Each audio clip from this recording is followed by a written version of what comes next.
Hey guys, I got a Ram Dodge truck here. I don't know, maybe 04, and I just wanted to show you this is what happens when your hood latch cable doesn't work anymore.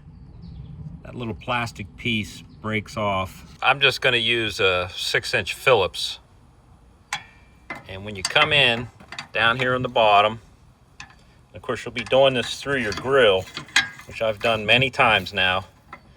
But if you come in at an angle like this, you're just going to hit nothing. You're going to have to get behind your intercooler or in front of your radiator. And then you don't want to be parallel, you want to be down. I've done this enough now. See that? Kind of like a 45, because you can see here, even though I'm down, I'm still missing it.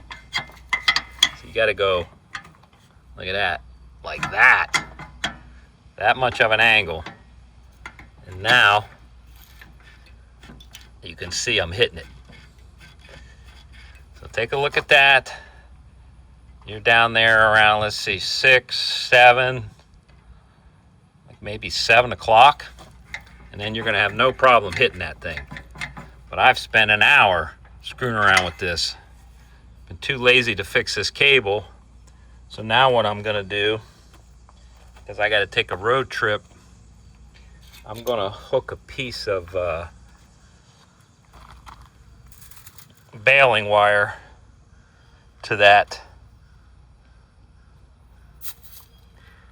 I'm going to try to hook on there and just give myself, come through here and just give myself a little piece down, drop down there, so I can grab it and open this hood. Well, until the one day I decide to replace this piece of crap hood cable.